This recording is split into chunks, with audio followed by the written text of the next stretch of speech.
आपलं शहर आता स्मार्ट होत आहे। मग तुम्ही कधी स्मार्ट होताय? स्मार्ट न्यूजचे यूट्यूब चॅनल सबस्क्राइब करा, स्मार्ट बना। नोटिफिकेशनसाठी बेल आयकॉनवर क्लिक करा।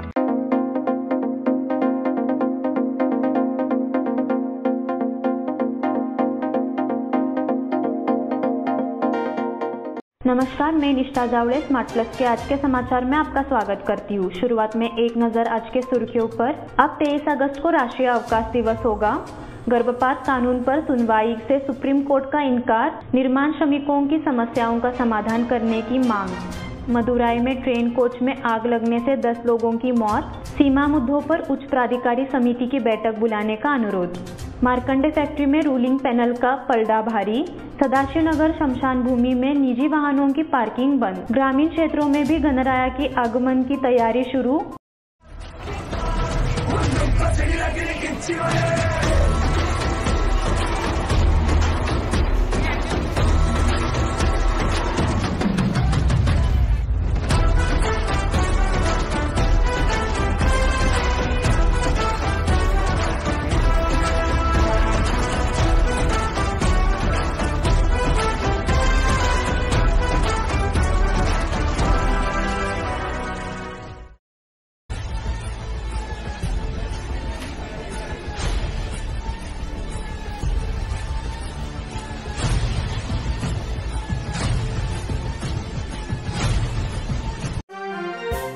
पिछले 23 अगस्त को भारत ने चांद पर तिरंगा फहराया था। यह दिन हमें सदैव प्रेरणा देता रहेगा। इसीलिए प्रधानमंत्री नरेंद्र मोदी ने घोषणा की है कि अब से 23 अगस्त को राष्ट्रीय अवकाश दिवस के रूप में मनाया जाएगा। चंद्रयान 3 की सफलता के मौके पर प्रधानमंत्री नरेंद्र मोदी ग्रीस से सीधे बेंगलुरु इसरो पहुंचे और वैज्ञानिकों से मुलाकात की और उन्हें बधाई दी, तो घोषणा कर दी कि इसे मनाया जाएगा। प्रधानमंत्री नरेंद्र मोदी चंद्रयान 3 मिशन में शामिल वैज्ञानिकों से मिलने के लिए बेंगलुरु में इसरो के command network mission control complex पहुंचे। प्रधानमंत्री नरेंद्र मोदी ने चंद्रमा पर चंद्रयान 3 की सफलतापूर्वक लैंडिंग के लिए इसरो टीम के वैज्ञानिकों को बधाई दी। प्रधानमंत्री नरेंद्र मोदी ने यह भी कहा कि उनका दिल खुशी से भर गया है। साथ ही इस मौके पर बोलते हुए प्रधानमंत्री मोदी ने एक भव्य घोषणा की कि 23 अगस्त को हर साल राष्ट्रीय अंतरिक्ष दिवस के रूप में मनाया जाएगा।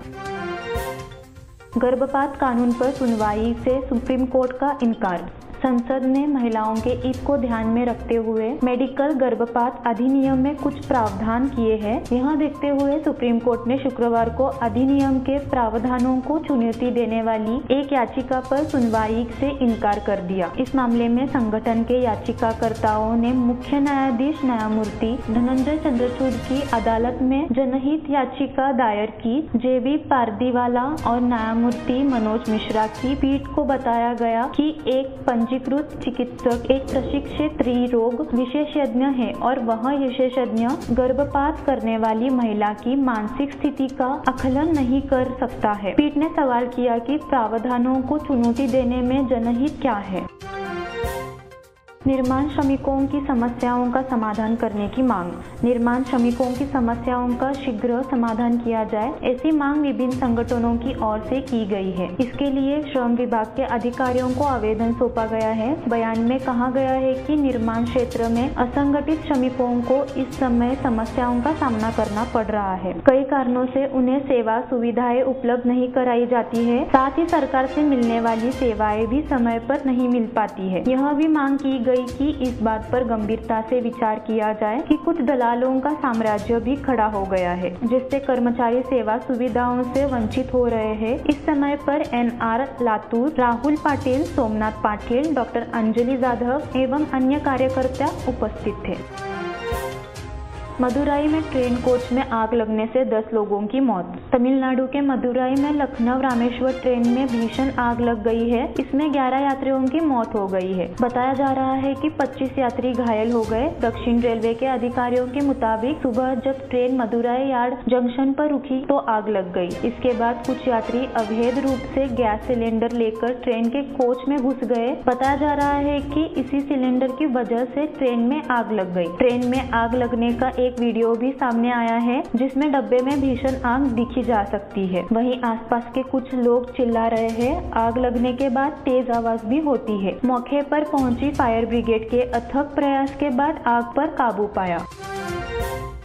सीमा मुद्दों पर उच्च प्राधिकारी समिति की बैठक बुलाने का अनुरोध। खानापुर महाराष्ट्र एकीकरण समिति और निप्पाणी महाराष्ट्र एकीकरण समिति के पदाधिकारियों ने कोल्हापुर के दौरे पर आए रंगप्पा अध्यक्ष शरद पवार से मुलाकात की। खानापुर तालुका महाराष्ट्र एकीकरण समिति के अध्यक्ष गोपालराव देसाई और पूर्व विधायक दिगंबर पाटिल के नेतृत्व में बैठक हुई। इस समय अनुरोध किया गया कि यह सुनवाई जल्द से जल्द हो और कर्नाटक महाराष्ट्र सीमा मुद्दे को तुरंत सुलझाया जाए। नबा सीमा क्षेत्र में महाराष्ट्र एकीकरण समिति पदाधिकारियों ने अनुरोध किया कि वे जल्द से जल्द इस पर गौर करें और उच्च प्राधिकरण समिति की बैठक बुलाएं और महाराष्ट्र के मुख्यमंत्री एकनाथ शिंदे के माध्यम से इस दावे को गति दे। इस बार खानापुर तालुका महाराष्ट्र एकीकरण समिति कार्यकारी अध्यक्ष मुरलीधर पाटिल, निरंजन सरदेसाई, महासचिव बाबा साहेब दळवी, संयुक्त सचिव रंजित पाटिल, पूर्व जिला पंचायत सदस्य रामचंद्र मोदगेकर एवं निप्पाणी महाराष्ट्र एकीकरण समिति के पदाधिकारी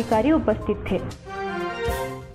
मार्कंडे फैक्ट्री में रूलिंग पैनल का पलड़ा भारी। मार्कंडे सहकारी चीनी मिल का प्रचार प्रसार जोर शोर से शुरू हो गया है। सत्ताधारी पैनल के अभियान गतिमान है, इसीलिए शुरुआती दौर में सत्तारूढ़ अविनाश पोद्दार का पैनल आगे नजर आ रहा है। किसानों से मुलाकात कर वोट देने की अपील की जा रही है। किसान रक्षा पैनल ने सत्तारूढ़ पैनल के खिलाफ गठबंधन खोल दिया गया है। उन्होंने अपने तरीके से किसानों से संपर्क करने का अभियान भी तेज कर दिया गया है। अविनाश पोद्दार के साथ वर्तमान निदेशक मंडल किसानों से संवाद कर रहा है और कारखाना स्थापित करने के लिए निदेशक मंडल द्वारा किए गए प्रयासों की जानकारी दी जा रही है। इसलिए मतदाताओं का विश्वास हासिल करना संभव होगा। मौजूदा निदेशक मंडल मतदाताओं के साथ बैठक में इस मुद्दे पर जोर देकर मतदान की मांग कर रहा है। सदाशिवनगर शमशान भूमि में निजी वाहनों की पार्किंग बंद। सदाशिवनगर शमशान भूमि में निजी वाहनों की पार्किंग शुरू की गई थी। नगर आयुक्त ने जैसे ही इस पर संज्ञान लेते हुए कार्रवाई की चेतावनी दी। शुक्रवार से शमशान भूमि में निजी वाहन पार्किंग बंद कर दी गई है। सदाशिवनगर शमशान भूमि नगर निगम की गाड़ियों का पार्किंग स्थल बन गया है। इस स्थान पर कूड़ा उठाने वाले वाहन खड़े रहते हैं। हाल ही में निजी वाहनों की भी पार्किंग वृद्धि हो गई थी। ऑटो रिक्शा और बाइक पार्क जैसे ही कूड़ा वाहन खड़े होते हैं, इसे बाहर निकालने में कठिनाई होती है। इसके बाद नगर निगम आयुक्त अशोक दुर्गुंडी ने संज्ञान लिया और तत्काल संबंधित कर्मचारियों को निजी वाहनों की पार्किंग बंद करने का निर्देश दिया।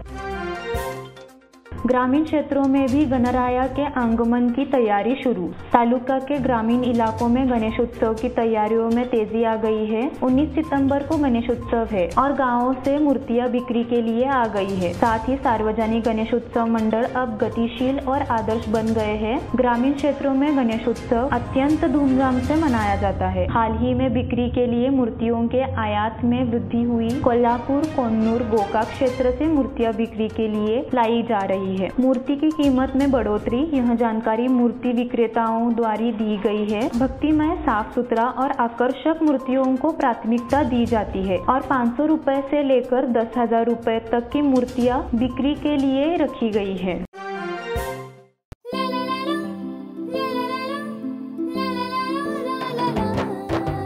जले दीप अंगना में होगी रोशन दुनिया, पलकों तले छा जाए चांद तारों का साया।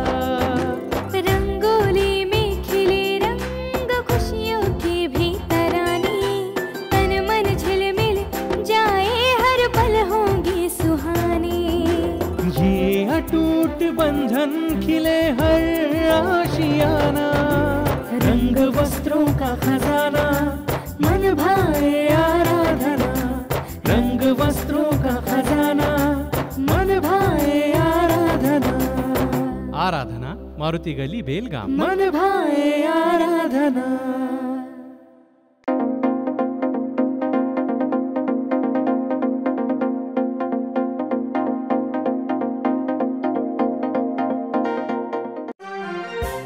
बागवानी किसानों को प्रोत्साहित करने के लिए बागवानी विभाग द्वारा 25 से 27 अगस्त तक एक वनस्पति महोत्सव का आयोजन किया गया है। क्लब रोड पर यूम पार्क में आयोजित उद्घाटन समारोह में सांसद मंगला अंगडी, बेलगाम उत्तर के विधायक आसिफ उर्फ राजू शेठ भी उपस्थित थे। जिला कलेक्टर नीतीश पाटिल, जिला पंचायत मुख्य कार्यकारी अधिकारी हर्षल बोयर, बेलगाम जिला बागवानी विभाग के उपनिदेशक महांतेश मुरगाड़ और अन्य गणमान्य व्यक्ति और आमंत्रित व्यक्ति उपस्थित थे। सांसद मंगला अंगडी ने रिबन काटकर प्रदर्शनी का उद्घाटन किया। गणमान्य व्यक्तियों द्वारा बागवानी विभाग के स्मारिका का भी विमोचन किया गया। इसके बाद सांसद सहित अन्य गणमान्य व्यक्तियों ने प्रदर्शनी का निरीक्षण किया और बागवानी विभाग के अधिकारियों ने उन्हें प्रदर्शनी में लगे विभिन्न पौधों और पेड़ों के बारे में जानकारी दी।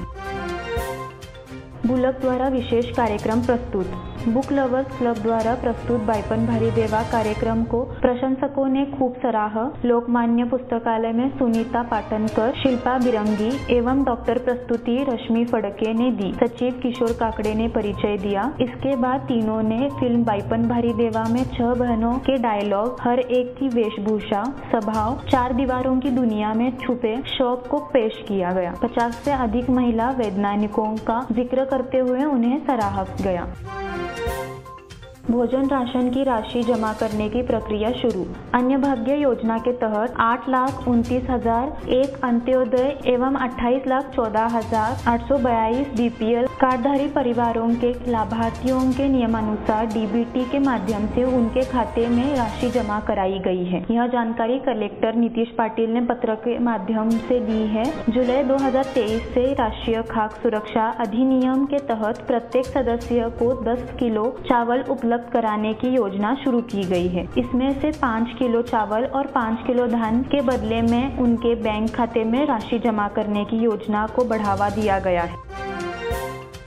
बेलगाम दिल्ली उड़ान सेवा के लिए बुकिंग शुरू। पिछले कुछ महीनों से बंद रही बेलगाम दिल्ली उड़ान सेवा फिर से शुरू होगी। इंडिगो एयरलाइंस की तरफ से 5 अक्टूबर से यह सेवा प्रदान की जाएगी। इसकी बुकिंग शुरू हो गई है। कंपनी द्वारा घोषित शेड्यूल के मुताबिक फ्लाइट नई दिल्ली से दोपहर 3:45 उड़ान भरेगी और शाम 6:05 बेलगाम में लैंड करेगी। यात्रा का समय 2 घंटे 20 मिनट होगा। फ्लाइट शाम 6:35 बेलगाम से उड़ान भरेगी और रात 9 बजे दिल्ली पहुंचेगी। टिकट का किराया दिल्ली बेलगाम के लिए 5,294 रुपए और बेलगाम दिल्ली के लिए 4,719 रुपए होगा। सामरा हवाई अड्डा बेलगाम से नई दिल्ली फ्लाइट शुरू थी, मात्र अचानक यह सेवा रद्द कर दी गई और हुबली से शुरू की गई। इसीलिए बेलगांवकर यात्रियों की असमंजस की स्थिति थी। अब वापस बेलगाम विमान सेवा शुरू होते ही यात्रियों से संतोष व्यक्त कर रहे हैं।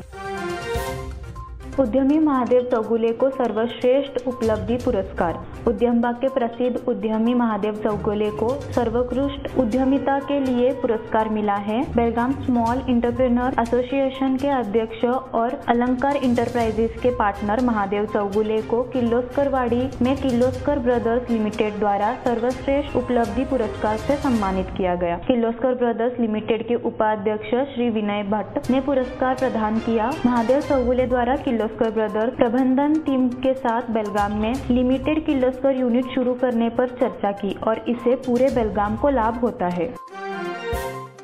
रोटरी मिडटाउन द्वारा प्लास्टिक मुक्ति पर व्याख्यान। Rotary club of Belgaum midtown द्वारा भारतीय वैज्ञानिकों को सम्मानित किया गया। भारत के सफल चंद्रयान 3 मिशन का जश्न पेड़ा और चॉकलेट बांटकर मनाया गया, जिसका राष्ट्रपति सतीश नाइक ने स्वागत किया। काकड़े फाउंडेशन के अध्यक्ष किशोर काकड़े ने चंद्रयान मिशन के माध्यम से भारत के विकसित भारत की ओर बढ़ने के बारे में जानकारी दी। साई फाउंडेशन के मंजुनाथ नागोजी ने प्लास्टिक मुक्त भारत पर अपने विचार साझा किए। सभी को कपड़े के थैले भी वितरित किए गए।